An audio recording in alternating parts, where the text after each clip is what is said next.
Katonda buli omu yamutonda ng'olina w'olina okuliira ate kugatta n'okufunira munnange. Waliwo ko omwana atuwana mu ggwanga Uganda asinza okuba nga yeegumbulidde nnyo erinnya mu kugera maaso okuba nga abibya ekiwato oyo nno nga simula Abamuyita Ritah amanyikiddwa nga Ritah dancehall agenda maaso okuba nga yeegulidde nnyo erinnya okusinga azaazinira nnyo mu nnyimba zaziza bafana okuli nsolo okuliko ennyimba endala mpitirivu nnyo zonna mwaze azinira era kugatta n'abantu bayitirivu nnyo abatandise okuba nga bamulaba ne batuuka n'omuwa ebivulo ogenda ebweru gye buvuddeko Shiba Kalungi yasobola otevu nnyo okuba nga agenda maaso okuba nga akwata omwana n'amutwala ebweru w'eggwanga agende yeewummulireko bwewummulizi bakamu kabonera akalago musiima n'engeri gy'abibyamuko ekiwato ebyeddala nga mpitirivu nnyo nga bw'okitegeera ongeremu bendera wiiki eno waloko omwana tuwamuyita Shaira Gasumba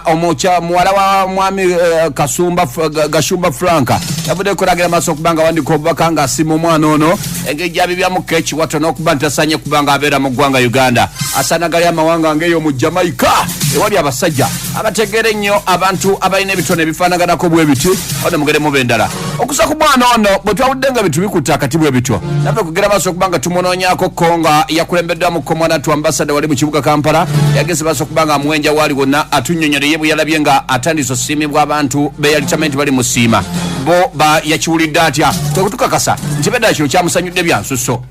Mabiriza Herbal Products Limited tulinawo eddagala eriyamba abaami n'abakyala Simuluzo Mani Power Extra Complete Man Herbal Mouthwash Coffee ayambira ddala ffe abaami tulinawo kaama k'abakyala Tightening Powder oyagala okugeza ebbina eddagala eriyamba okwongeza ku balongo oyagala okusereza nabunyaayo oyagala okufunza nabunyaayo enywere Express Water Tightening kadde agoba infection mu baami n'abakyala ate nga tulinawo sabbuuni ono sabbuuni ayamba abaami n'abakyala tulinawo ebizigo by'abaana n'abantu abakulu enkumbi eyambira ddala mu kisenge tulinawo obutiiti ate nga tukolera ne oda yo bakyala bannange ekyama kiri ku Mabirizi Herbal Products nze najja wano nga sina kabina nga sefiringa naye mukwano we nagezesaako ku thika body cream ebbina nenfuna kati nze natambula nsagala ate era nenkozesaako ne ku Mabirizi lightening cream ndowooza kasikini mukalaba ayagala omanya ebisingawo kuba ku 0704 737 14.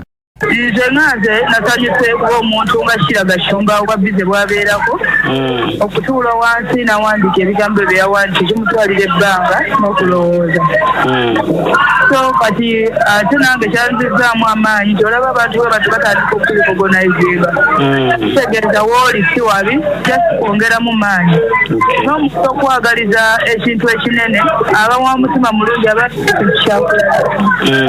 wera nzina Uganda nze kisobola gyevuma kuba buli kimu kyenfunye kifuniddewa tulidde Uganda naye n'omuntu okunjagaliza ekinene ekisingawo kaawo kyalula Mukama tomanyi aba ayitiddemu ye okulaga ekkuba ettuufu naye nga ffe tusigala tupika. Omwaka oguwedde wali ogambye nti endongo ogenda giyingira naawe otandika okubeera nga recording artist ng'oyimba endongo tujja kugiyingira katulinde timing entuufu essaawa zino katugira tuwa abantu dance otunulira omwana w'obuwala ono engeri gy'abibyamuko amazina gano n'ebintu byeyekola omuliro okuba nno asiŋŋana abantu nga bali awo batudde ye natandika okuba nga akuba endongo ye eyinza okwewuunyisa ebintu byakozesa nakiyo kimuwaga okukola kino paka lyatukakasizza nti baddalayo byakola Katonda yabimuwa tujja kulimba kino ekitone kyava wa Mukama embracinga asanze omuntu seetuulako beera mu rehearsals negomba nnyo abakabi abansingako ate bwe mbeegomba mbiteeka mu nkola nemmanya nti n'omuwala gwengobeera ku media naye ndaba ye asobola okugula okuteeka waneeni kati nze mbwongo bwange naŋŋamba togamba nze sobola kusula kuteekawo nze mbulamu bwange siinaamu ekyo sikisobola lesi nkikola tekiganda buganya ate nga bitono ebinnema nkugambye amazina gatunze omwana ono nga najja omuyimbi omu Jamaica eyabadde wano omukulu Cautions yasolerwa nnyo okuba nga bwe yabadde yatuuse yasoose kubeera nga agenda maaso okuba nga akwatagana mukono omwana ono nga yandibanga kadde konna ayagala muwaziddiro atandika okuba nga azinira mu nnyimba ze n'emirimu egitali gimu okusa kwona agamba nti era endongo yennyini ye yamugatta ne Cautions mwana wange mwina era mwagala nnyo gyali talina buzibu. Aliwo ne Uganda? Tali Uganda. Ali Bulaaya. Ali Bulaaya. Muzungu muna Uganda. Muna Uganda. Enkolaganayo ne questions eri etyawo because twalabye zite kiri kikesezo olunaku lwaleero questions ng'omuwishinga birthday. Questions bosi wange mukama wange nafuna omukisa ogwo ogumumiitinga oba ogumulabako nansiima ng'omuzinyi wa Uganda era omukisa ogwo gwava mu vidiyo zange zenkola nauploadinga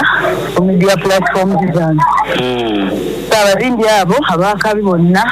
mbafunye mu mikisa egyo ne bakebeera ku media zo ne balaba ebintu byoteekayo ne bakontaktinga bo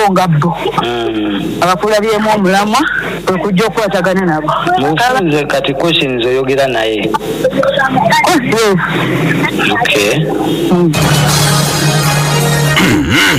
Wadenga Ritah afunye mikwano miyitirivu nnyo n'abamu ku bantu abasanyukira ebintu byakola. Ate eri abantu ayitirivu nnyo abagamba basobola okubanga bavumirira omwana ono engeri gy'agamba basobola okubanga yeeyisaamuko nga bamugamba nti ayambala bubi nnyo ng'oluusi abeera ku stage ng'alinga alina obukunya era nga lwokko omu ku bakulu yagenze maaso okubanga ateeka obubaka ku social media ng'agamba maaso okubanga avumirira omwana ono engeri gye yeeyisaamuko ate ng'eggwanga litula butuluzire lidda ne mu kumuwaana obuwanyi olw'ebintu byadda mu kugenda maaso okubanga yeekola. Olwamubuuziza ku kino kogera maaso okubanga ayanukula. Just ensonga ezitalina makulu saagala ziwa budde kati n'omwami gw'oŋŋamba simumanyi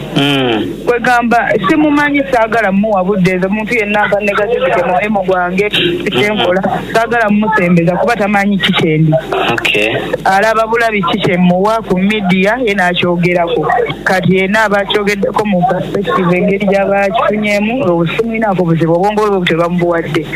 aye naye weesanga nga mutuufu mu ndowooza ye kati ezo ensonga ezitalina makulu so honestly simumanyi sagala muwa budde banyiza omuwa obwongo bwange ne tudda mu kuyombera ku midiya. Nkugambye waliwo ttiimu z'abantu abamu bagenda maaso okubanga bavumirira amazina g'omwana ono nga bagamba nti ganda ennyambala n'engeri gye yeeyisaamuko ng'ate ebiseera ebisinga azinira mbaana abato ebyaddala amazina g'abamu bagavumirira nga baga nti gasusse okuba amazibu ddala. Wabula okusa ku Ritah agamba nti abadde eri abatagaagala naye ate bangi bagaagala kubanga alina n'abazadde bayitirivu nnyo abamuwa abaana baabwe abatendeke. Inspiring abantu bangi nnyo singa sirina inspiring singa sirina nabo oba singa sibeera nabo naye nfuna amasimu mangi nnyo okuva mu bazadde ab'enjawulo abamu bagala kumpa abaana bwabwe abato mbeere nga batraininga naye essaawa zino sirina budde butraininga baana bato naye lwakuba mbadde nkyalina ebinkwase era we nabambi maze essomero mujja kirabiri abaana abato. Okusa ku Ritah agamba nti eri abaana bayitirivu nnyo abalere mu ggwanga Uganda abasobola okukola ekintu nga kino kyakola wabula agamba nti kigambo okutya n'okwemalamu amaanyi kyekimu ku bizibu byabwe. Kati okusa ku ye asinzidde n'wenyini okubanga agembaso okubanga akuwa amagezi nagga nti bwobanga oliko ekintu kyoyagala okubanga okola oba kyeweewulira si kirungi ate kumala gaggwamukko maanyi. Abawuliriza ababedde obuddu naddala abawala abato abali myaka gyange abakola omulimu gwenkola oba abalina ekitone kyennina ne bwoba tonnagufuula mulimu ki gw'oyagala saba toggwamu maanyi ebigambo biba bingi ono akwogerera kino oli akwogerera kiri naye towuliriza bigambo bitasimba kubanga gwe amanyi ekirooto kyo gwe nga gwe amanyi eyini gy'oyitamu so kusaba toggwamu maanyi keera ku makya okole ebintu byo social media temugisuulirira teekayo ebintu byo manya nti eyo bizinesi yo otherwise twekuume tuli baana ba buwala oba musazewo kwegatta it is not safe when it is not on. Abakulu abamaama abatuzaala bataata baganda baffe mwetwale tukkiririzaamu mwe abasooka tukkiririzaamu ewatali